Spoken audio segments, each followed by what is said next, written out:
All right, before we get into Microsoft Access 2007, get familiar with the environment, and start creating, we need to cover some database concepts.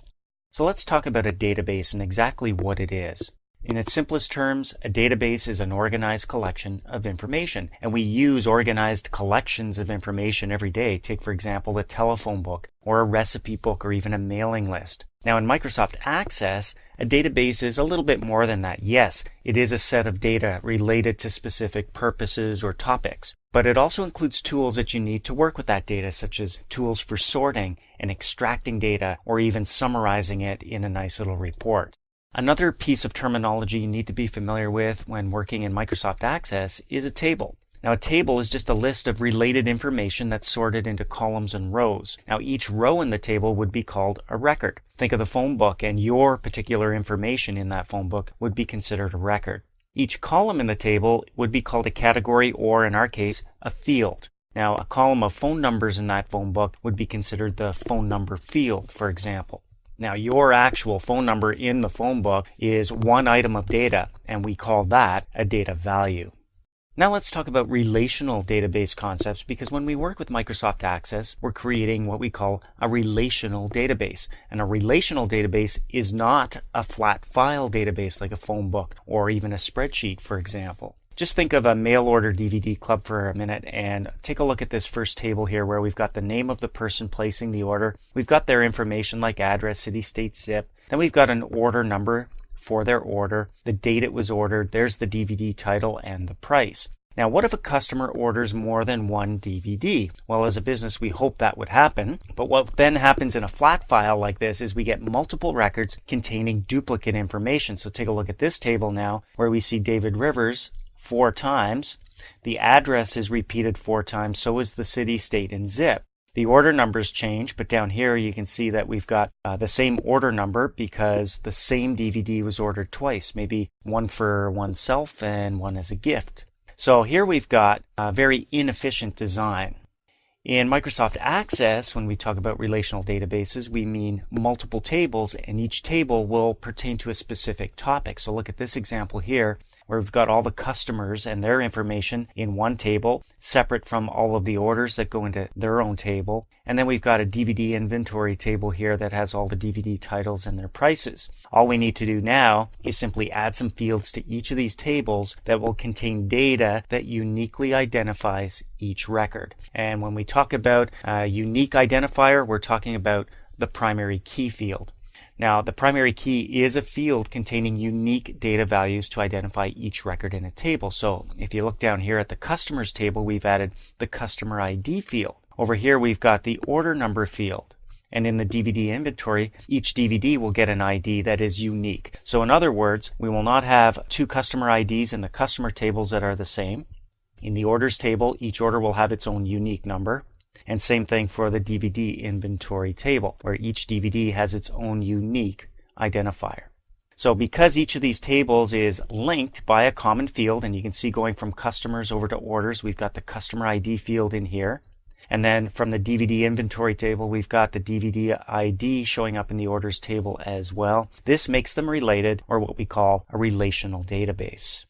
Now, relationships need to be explained a little bit too, because each relationship will consist of a primary table, sometimes called the parent, and a related table that we often call the child. The primary table usually contains the primary key field. So over here, we've got customers table with the customer ID as the primary key. And over here in the orders table, you see customer ID does show up, but it's not a primary key. And that means that this customer ID can show up many times in the orders table. That's exactly what we want. We want the same customer placing many orders. Now, when we talk about relationships, that's how tables are related, there's another key concept you need to understand. Typical relationships include one-to-one and one-to-many. Those are the 2 main types of relationships. A one-to-one relationship exists when the primary record has only one related record in that child or related table. So here you can see we've got customer information and their address, and then we've got a billing table, for example, where a billing address would show up for each customer, and they're only allowed one billing address. So you can see we've got the primary key here showing up in both tables. Now, the one-to-many relationship is actually the most related records in the related table. So here you can see where we've got customers listed in our customers table. The customer ID exists only once in this table, and that's because customer ID is the primary key, but we do see that same customer ID repeated many times in the orders table as the customer places each order. Notice also that the customer ID here is not a primary key, not in the orders table. So now we need to understand something called normalization. We need to be able to organize our data into smaller tables. That's part of normalization. And the reason we do that is to prevent redundant data. We saw that earlier where name and addresses and so on were repeated throughout a table. By separating them into separate tables, we avoid that redundancy. That improves our manageability of our database, improves the speed and efficiency that we can work with the data, and then it makes creating or designing queries, forms, and reports that much easier. You'll see this when we get into Microsoft Access. So the things we need to do in normalization is determine how many tables we're going to need, determine what fields we're going to need, and then focus in on that primary key. There's actually 5 forms of normalization, but we're going to talk about the main 3 that usually allow us to achieve normalization. Database design theory includes standards and guidelines, and they're called normal forms to help us create a normalized database. So once the primary keys are determined, normalization can start to take effect. There are 5 normal forms, like I mentioned, and they have to be created in order or performed in order. But most databases, like I said, achieve normalization after the 3rd normal form. So that's what we're going to focus on, normal forms 1 through 3. So normal form 1 here is where we break each field down to its smallest meaningful value. You can see in this table here where I've got a customer ID, I've got names, addresses, etc. Well, in the name field, I've got a first and a last name. In the address, I've got the street, the city, the state. This is the same information in a table that's been broken down into those smallest meaningful values in separate fields. Here you can see I've got a first name and a last name. The address has the street address, the city, the state, zip. And look down here where we've got family members, we've got separate fields for spouse, child 1 and child 2. One of these records has blank fields.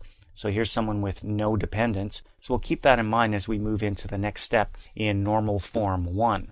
We want to remove repeating groups of data and create a separate table for each set of the related data. So those dependents, for example, if we separate them from one table into their own table, you can see we can just refer to the customer ID and keep track of their dependents. For example, this person here, customer ID 433, Dave Rivers, was to add a new dependent. There wouldn't be room in the original table, but over here in this table, we simply add another record, 433, and the name of the dependent.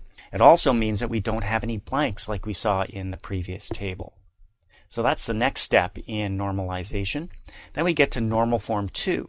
And here's where we create new tables for data that applies to more than one record in a table. And we add a related field, that's called the foreign key, to the new table. So here's that example again where we've got customers. And then over here, you can see they belong to a store, and the stores each have their own ID. So all we need to do is put in a store ID. Normal form 3 is where we remove fields that do not relate to or provide a fact about the primary key. So in a table, you look at that primary key. If you see fields that don't actually relate to the primary key, you can put them off in their own tables and link those tables through a common field. So take a look at this example here where we've got customers, and then the store code is in the stores table. And there's the link from store code here to store code over here. And then dependents, we saw that in the earlier example where the customer ID is related to its various dependents. So here you can see the types of relationships we're talking about. In the customers table, customer ID is the primary key, so it will always be unique. That means we've got a one-to-many relationship. In the dependents table, we'll see that customer ID repeated many times for every order, for example, or for each dependent as they're added. Also down here you can see stores. The store code is going to exist once only in the stores table, but we'll see the stores codes showing up with the various customers repeated many times in the customers table. So there's the one-to-many relationship. So the one and then the infinity symbol represents the many. All right, let's talk about a real-life scenario that we're going to use as we go into Microsoft Access and use some of these concepts and create our own database or relational database. Let's say we currently own several albums on CD, tape, and vinyl, and we want to get those organized so it's easy to find songs or albums. We also want to be able to search by media, genre, the artist, the year or the decade, and maybe apply a ranking that we can use to look up songs and albums. Maybe we want to be able to search for albums based on a star rating as well, so our favorite albums. And we want to be able to add new albums, of course, at any time as we acquire new CDs, tapes, etc. So that's what we're going to do in Microsoft Access. Let's move on to launching the actual program.